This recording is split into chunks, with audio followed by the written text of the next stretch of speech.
It's time for, hello, a Jersey Shore recap podcast. Hello?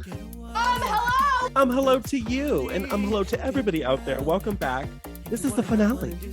It is the finale. I'm your host, G-Wow. And I'm Cookie, and this is, hello, the podcast where we recap every episode of Jersey Shore. Yep, and this is season 2, episode 13, the finale. It's called Back into the Field because it's like all of the wrap-up of Miami. Which I always, what I always forget? That Miami is in Florida. You know what? That's so funny. I do too. Like when I think of Florida, I have such a particular thought, and then I have Miami has its own. It's so separate. No, for sure. The other, last summer, I went to a bachelorette in Miami, and someone was like, "Oh, how was Florida?" And I was like, "Huh?" And they were like, "You were just there?" And I was like, "No, I was in Miami." Oh, right. I think it's because I think of Florida Man articles. Yes. When I think of literally. Florida, but I don't think of that when I think of Miami. It's just one city in the whole, state. Right. Yeah, that's true. It doesn't define Florida, but it has its own culture, its own subculture. It's not typical Floridian culture. So I agree. I would argue that's the same in every state, though. Like Los Angeles doesn't represent California for sure. Yeah, it does.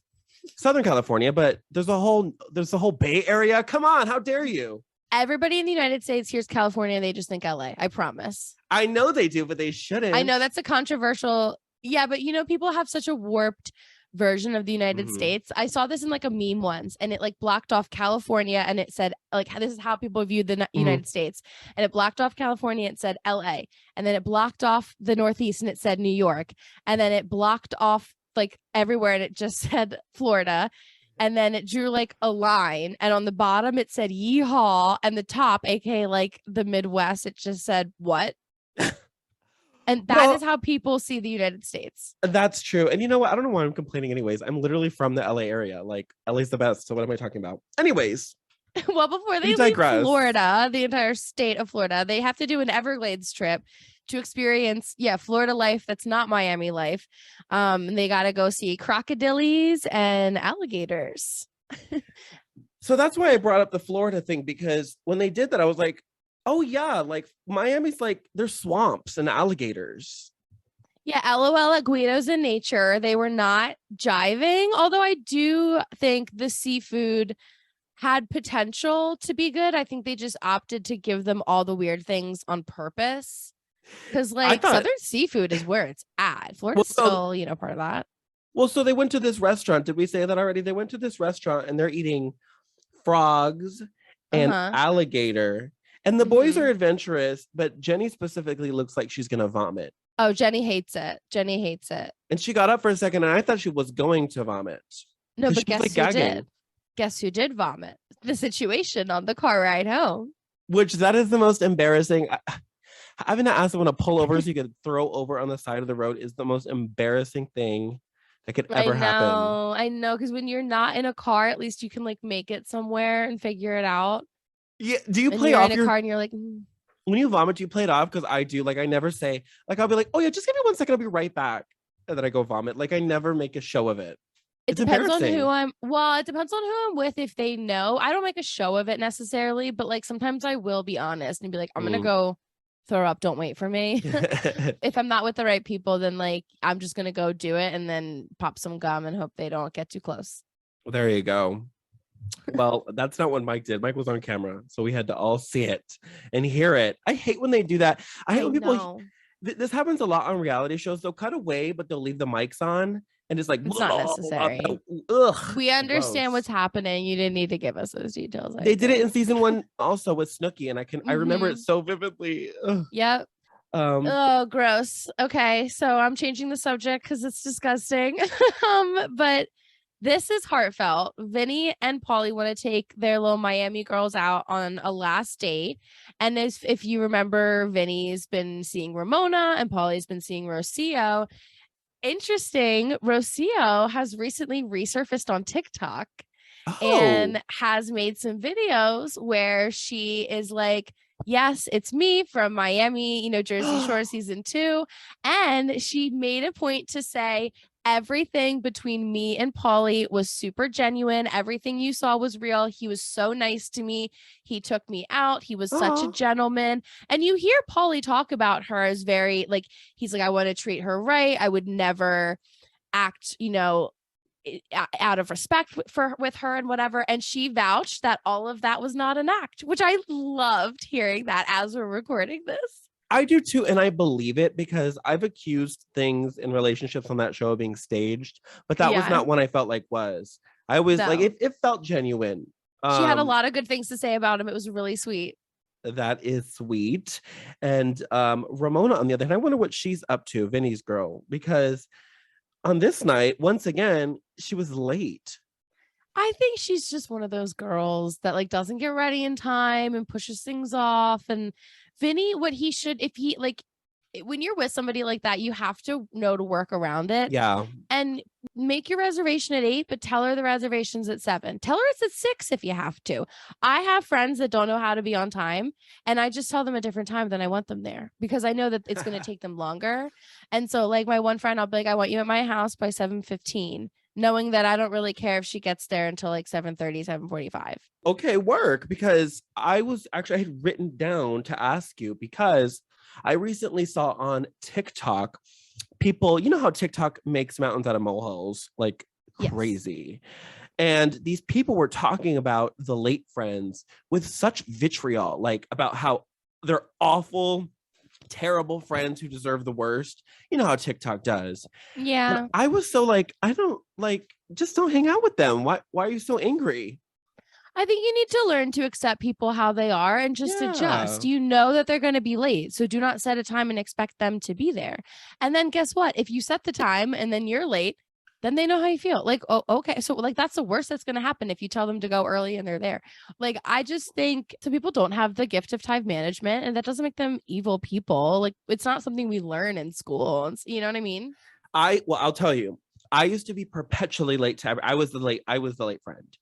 And never too long, like 15, 30 minutes. But it was always for me because I was so deeply anxious about doing anything that I would just put it off until the very last minute.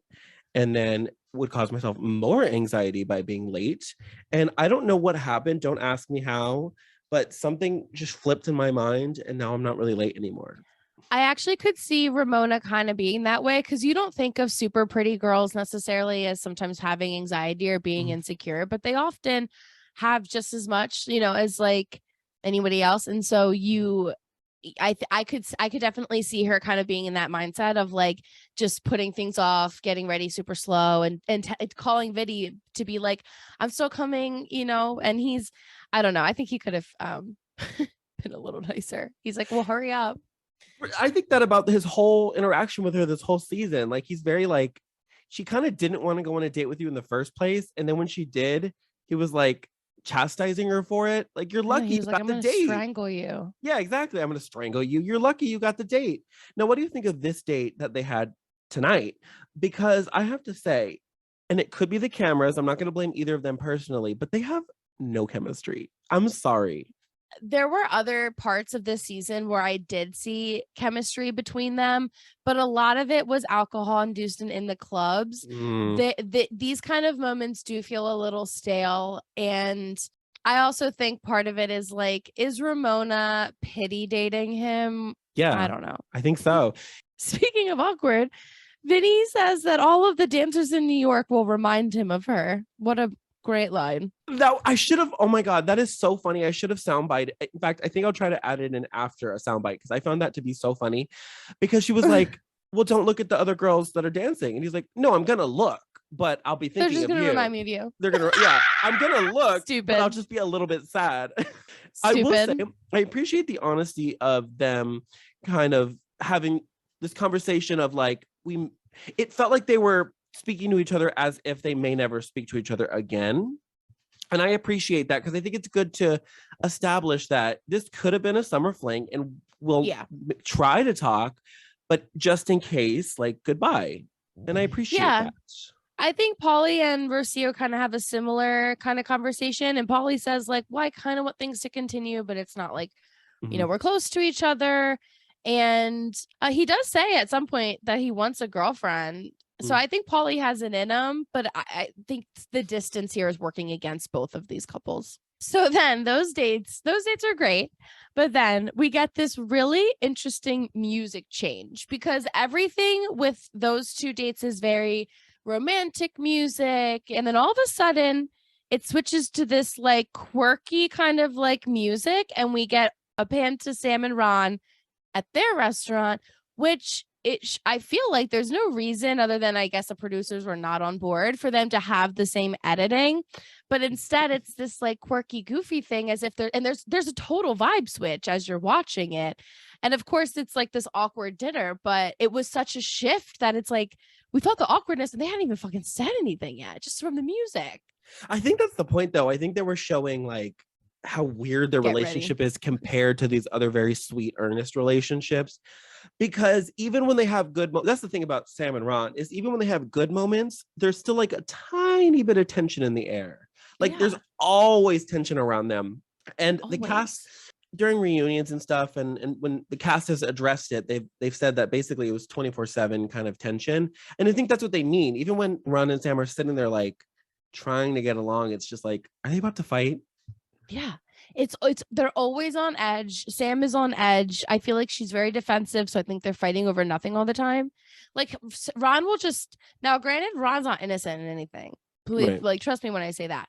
But at this point, they're just so on edge with each other that Ron will like sneeze, and she's like, "What did you mean by that? What do you mean?"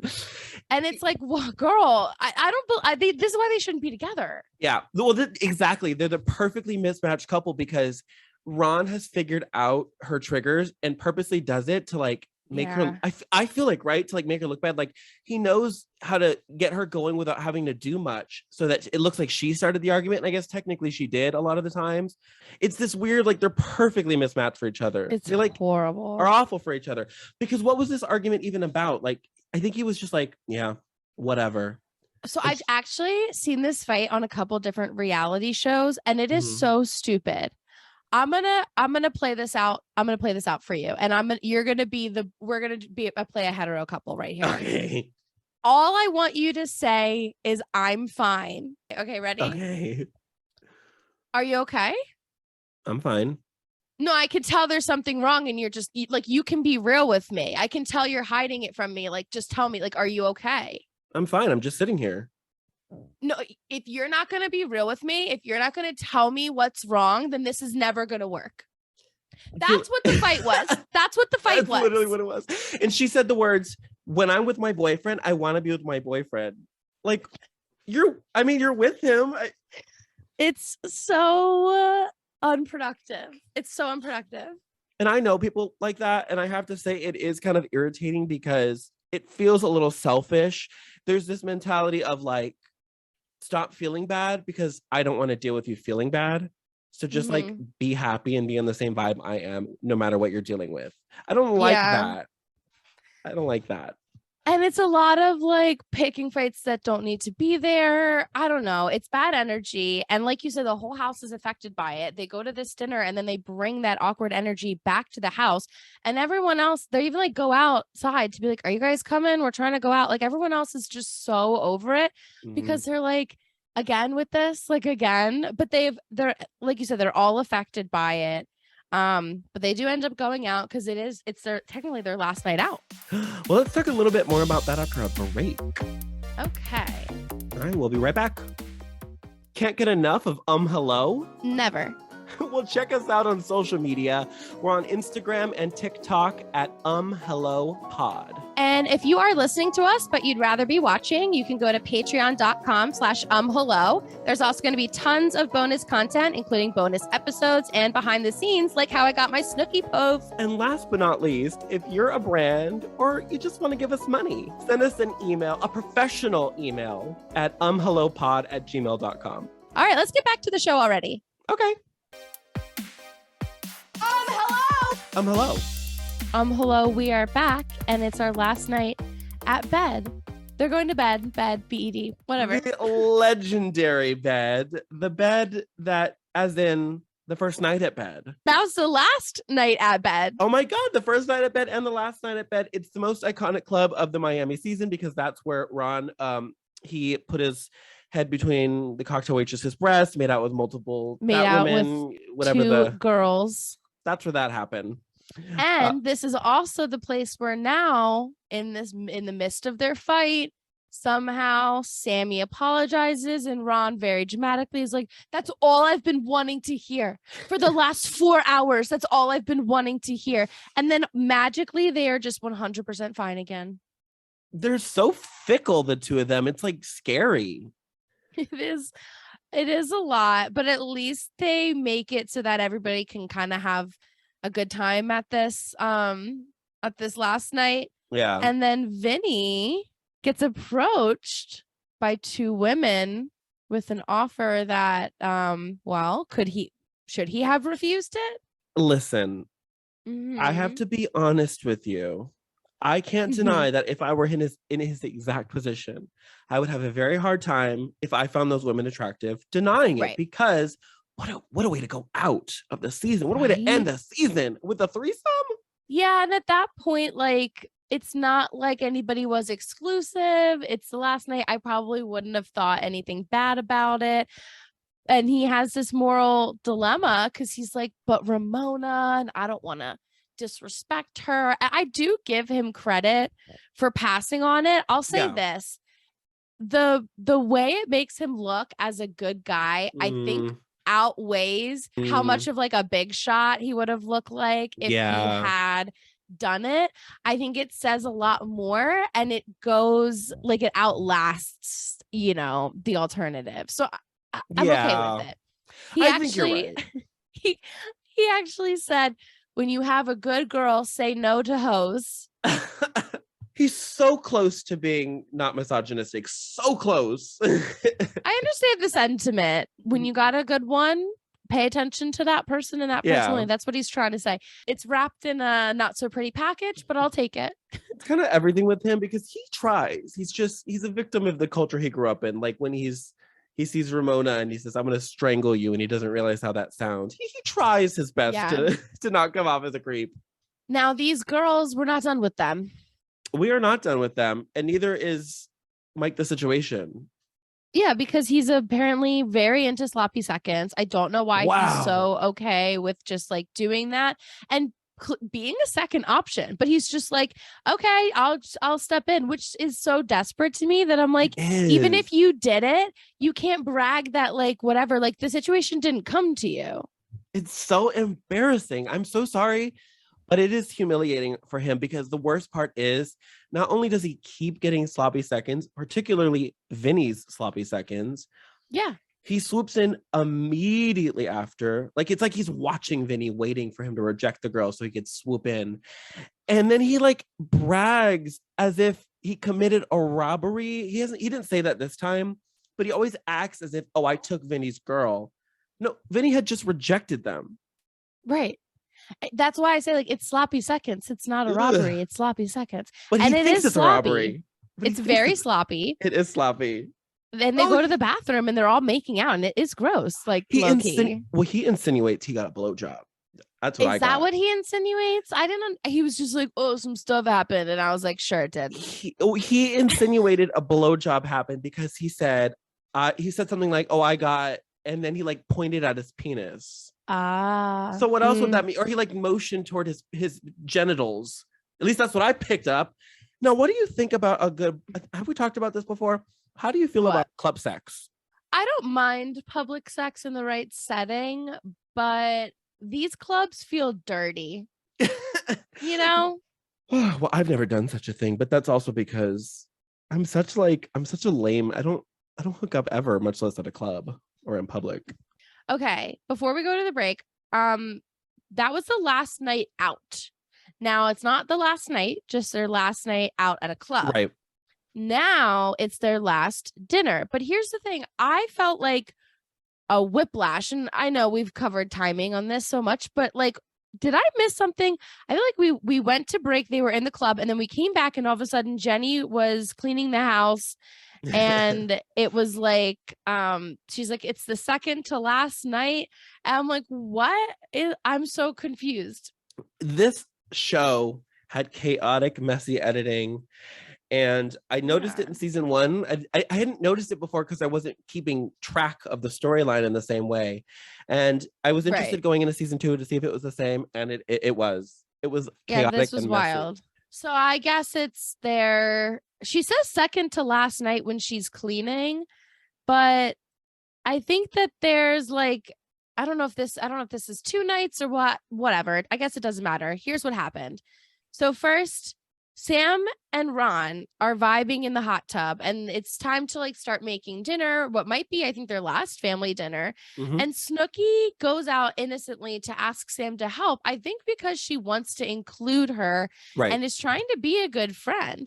And Sam immediately shuts her down, probably because, again, she's just like so on edge and defensive now that like, I don't even think she can help it. But Snooki is clearly like upset, like immediately defeated, you know? I can see from Snooki's perspective because I feel like it was obvious to me and you and probably the whole audience that she was extending an olive branch. Yes. It wasn't necessarily that she needed help cooking from you specifically. She wanted an opportunity to have just the two of them in a room to talk, I think. Yeah. And Sam either didn't get that or didn't want to do it and was just like, no. And the way she said it too was very like, no. And Snooki felt rejected. Like I extended an olive branch. I tried to be friendly with you on the last goddamn night before we leave. And it's no. And she goes in and she's like, clearly looks upset. And like, Vinny's like, what's wrong? She's like, Sam didn't want to help me. And Vinny's like, I'll help you. And she's like, no, it has to be a girl. And he's like, oh, kind of like a girl. And he's like messing around with her, and he gets her to smile, which is a really, really cute moment. But it's just unnecessary for Sam to like not take help from the people who are trying to extend, like you said, like an olive branch. Yeah. And why in the world does Mike have to then not only, number one, stir the pot, but also continue to make Sam not trust anything to be real? Once again, Mike, the situation is not here. This is Mike, the instigation. Yeah. Because he's almost lying. Like he goes out. It's flat out a lie. Right. So, okay, let's put this into perspective. So Snooki goes in and she's telling Vinny, essentially, I asked Sam to help and she said no, and my feelings are kind of hurt. That's basically what she said. So Mike takes that and he goes out to the back and goes, everyone in there's talking shit about how you don't do shit around the house. An Angelina move, let me just say, because that was very Angelina. Exactly. Angelina behavior. Yeah. And he's like, yeah, they're talking shit. So then Sam now has an even worse taste in her mouth because she's like, now they think I'm lazy. So she goes in to help, but it's completely out of spite. And she's throwing this crazy attitude at Snooki, who doesn't deserve it, because Snooki's just trying to be like, hey, friend, want to come help me make tacos? And she's like, look, I'm helping, and I'm doing it because I want to. And it's so off-putting. And literally Snooki's like, what do I even do? What the fuck? Like, I think Snooki's even at this point, like, this is erratic behavior and I'm scared. It was very off-putting. I'm so excited to be helping right now. I love helping. Helping is like, it was very like kind of weird. Oof. But I will say, I respect that Sam is self-aware though, because in confessional, she was like, I'll help, but I'm going to be a bitch while I do it. So at least she knows she's behaving in a bitchy manner. I guess. JWoww does calm Snooki down so that they can have family dinner. It's the last family dinner, so you'd think they'd be all kumbaya, but Mike can't help himself. Mike, the instigation, like you said, but he can't help but make it fucking weird. He keeps trying to ask questions that he knows are going to cause drama and say like, oh, who helps the least in the house? Let's like call out people who didn't pull their weight. And he's like really starting to he's really trying to cause drama, and everybody, including Ron and Sam, are dodging it because they're like, this is just not what I want. And they make it through dinner despite things being super weird. Then they go play this game, which I think was a horrible idea.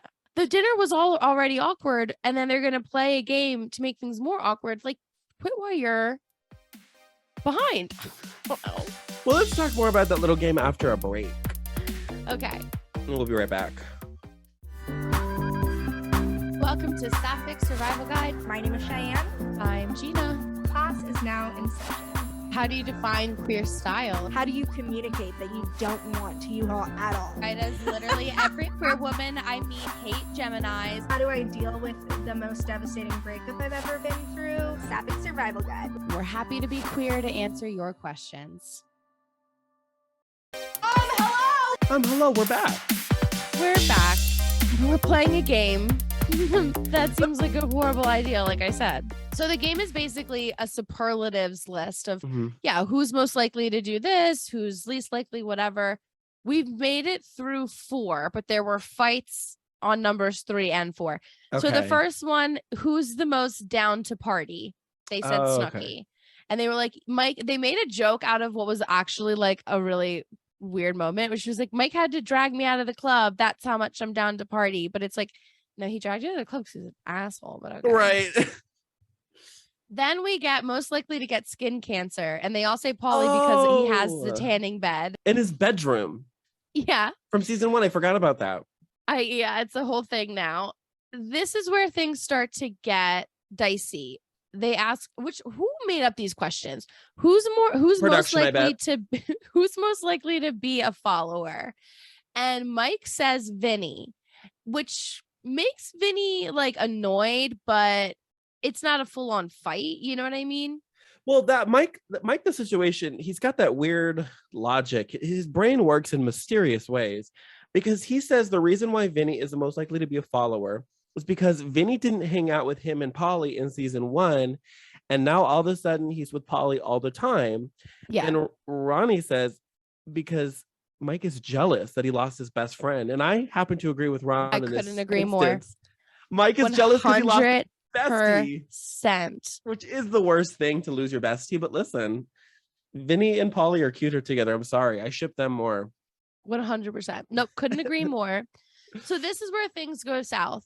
And again, who the fuck made up these questions? They ask who's the fakest. And at first, some people say Mike, but then there's some kind of weird miscommunication. Somebody says Jenny. I think it could have been funny if they had played off like, oh, Jenny, because of her tits.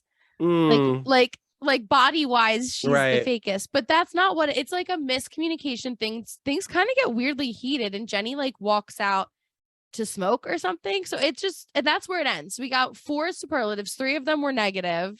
Why? Well, on the last night, why? Well, so as Jenny is kind of angrily walking away, she just throws out as she's leaving the room that somebody in the house said Mike is the fake one, but that she won't rat out who, but somebody said that to her. So that's you always know you're about to get some good drama when someone's like, they were talking shit about you, but I won't tell you who, but it was somebody. Yeah, I won't say a name, but it was somebody. They were saying it. I didn't say that either. They were saying it. So you know something's about to happen. When Jenny leaves, this is what happens. Jenny says that Mike's the fake one and then leaves. And then Mike starts venting about how Jenny is the fake one. And then so Snooki, who kind of overhears Mike venting about Jenny being the fake one in the house, she goes to Jenny and says, Mike said you were fake, and people were nodding in agreement. Which I didn't see that. I think this was a reach. Like, I'm not really sure why Snooki did that. And I'm not like blaming her. I think she just misinterpreted what she saw. And it really goes south because, I mean, I don't know what she expected. It's Jenny. She obviously is going to go confront them because she's like, yo, if you're talking, like, let's get it out in the open.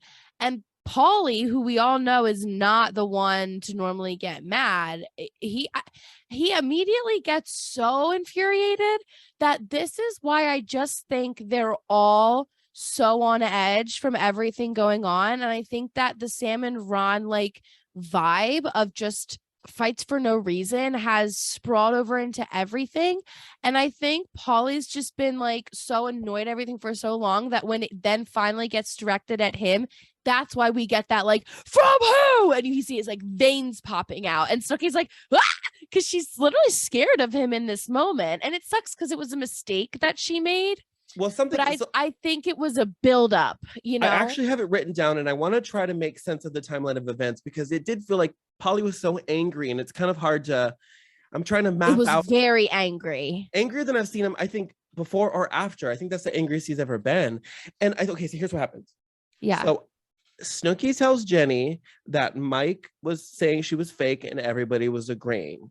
Jenny was saying, why are people saying I'm fake? And Polly's like, I never fucking said that. And she's saying, yeah, I heard that you said that. And he's like, from who? And she doesn't want to say it because the answer is Snooki. Okay, and she doesn't want to rat out her friend. So she's like, it doesn't matter. And he's like, no, it does fucking matter. Like, I didn't say that. So who's saying I said that?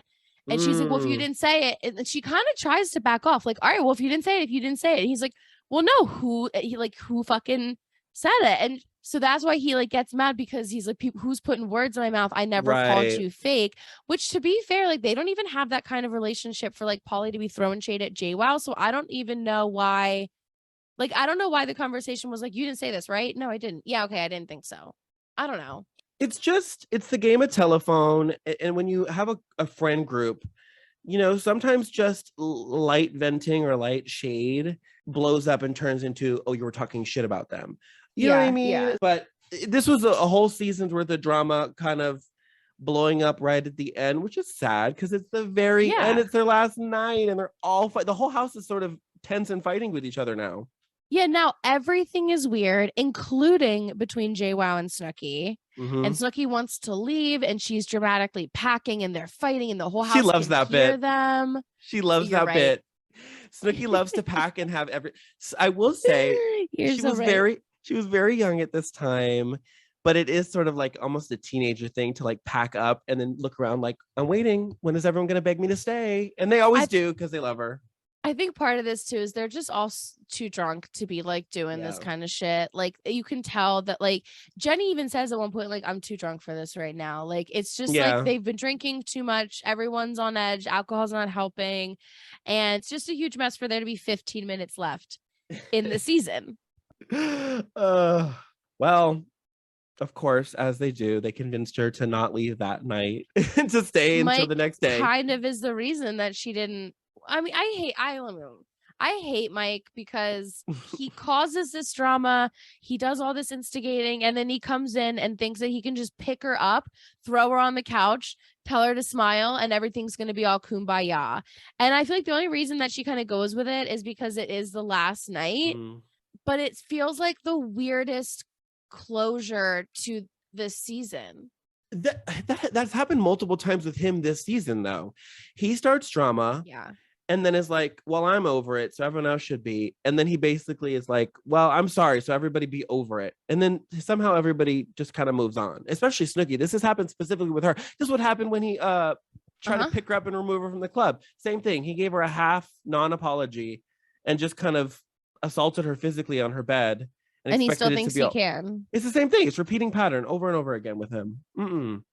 Well, it is the last night, so everybody's down to just kumbaya it and be okay. Yeah. They go to bed. They get up in the morning and they make some breakfast, have a nice little like last cheers, and and then that's when everybody starts packing up. I would have been packed for way longer than they did. Right? They did this very last minute. No, I have to say I'm a morning packer. I'm like at a hotel at like 10:55 before an 11 a.m. checkout. Like I gotta get my shit together. Oh my gosh, my anxiety could never. But now it's time for the goodbyes, and Sam and Ron are leaving together, which is supposed to be poetic because they didn't enter the house together, but what the fuck ever. You fucking mess. Bye. Once again, they try to get us to root for this damn couple when nobody's rooting for them, babe. We want them to break up just as much as the cast does. They're a disaster. I was gonna say, I don't even know that the no one's really rooting for them. The producers aren't even editing it in a way that's making us root for them. True. It's just that we're stuck with them. This whole outro was very different from season 1. First of all, their goodbyes was all of 4 minutes of TV time, if that. And last season, there was a lot of emotion, a lot of crying, a lot of, you guys changed my life and you're my family. We're going to do this every year. And this year was like, bye, get in a car, go. What do you think that was? Do you think it was because, okay, here's my theory. Do you think it was because they knew they were going to go straight into season 3 in like a month or two? Or do you think they were just sick of each other and were like, fuck you all, goodbye? Both. Both. Yeah, both. I think it's both. I agree. I think part of Sam and Ron leaving first, I think, is because I think they were like so over it. We just want to get out of here. Yeah. And their goodbyes are pretty quick. They skip JWoww, which everybody afterwards points out. They're so over it on so many different levels. And then Vinny's next because of his flight. But we had these really nice road trip, like montage footage stuff on the way down of these road trips between JWoww and Snooki and Pauly and Mike. And this time they just get in a car and drive off. There's no camera crew following them home. Right. There's nothing. They all say they're going to miss Miami, which they might as a place. Mm-hmm.